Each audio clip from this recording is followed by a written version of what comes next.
Salut à tous, c'est encore du clair avec vous aujourd'hui, n'est-ce pas, pour la suite du cours dans Atlantis Studio 4. Aujourd'hui particulièrement, nous allons voir, n'est-ce pas, comment effectuer les coupes dans Atlantis Studio 4. Il peut arriver que nous sommes en train de dessiner et que, par exemple, nous avons besoin de montrer certaines parties cachées, n'est-ce pas, du bâtiment au client pour essayer, n'est-ce pas, de l'élucider davantage, n'est-ce pas, sur la disposition par exemple des meubles ou des escaliers, du moins de certaines parties cachées à l'intérieur du bâtiment. Alors on a donc besoin de couper pour donc qu'ils puissent voir l'intérieur du bâtiment, que ce soit sur le côté, que ce soit par-dessus. Il y a donc la possibilité de le faire.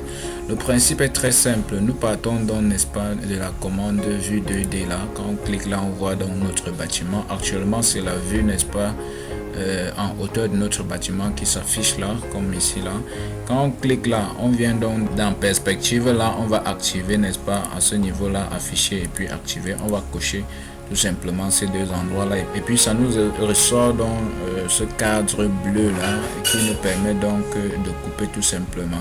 Là sur le cadre bleu, tout simplement, quand on essaye de glisser comme ça, on voit donc comment notre bâtiment peut se couper. Là on est en vue de dessus, donc notre bâtiment est en train de couper pour présenter la vue de dessus, n'est-ce pas, de notre image. Comme on peut voir là sur le côté là, ça présente la vue de dessus tout simplement comme ça. Et puis il y a donc possibilité donc de capturer, n'est-ce pas, ou d'enregistrer l'image pour pouvoir le ressortir en image 3D tout simplement. Donc là on a coupé le bâtiment en vue de dessus parce que le bâtiment est en hauteur sur, n'est-ce pas, le cadre de 2D là. Le bâtiment présente en hauteur parce qu'il y a, n'est-ce pas, dans ce cadre ces outils là, vue de dessus, vue de face, de droite, de gauche, derrière et tout.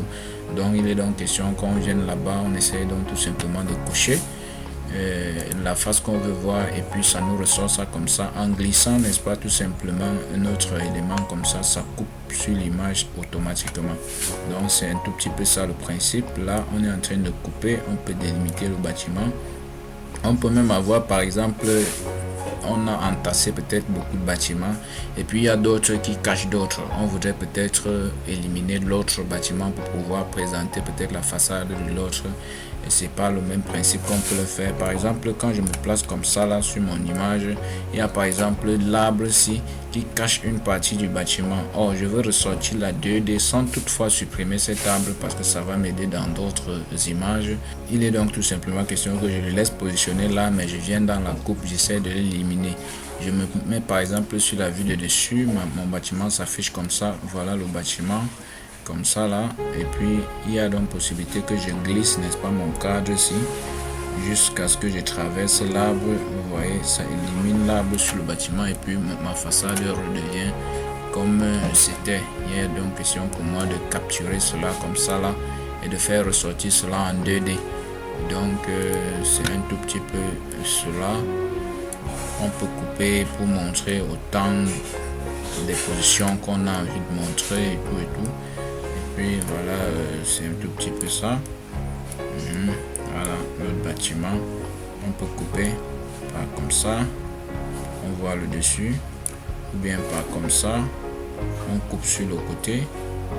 On peut couper jusqu'à montrer peut-être la disposition de l'escalier en 3D. Voilà, actuellement ça nous montre l'intérieur. On peut voir aisément comment notre escalier est disposé.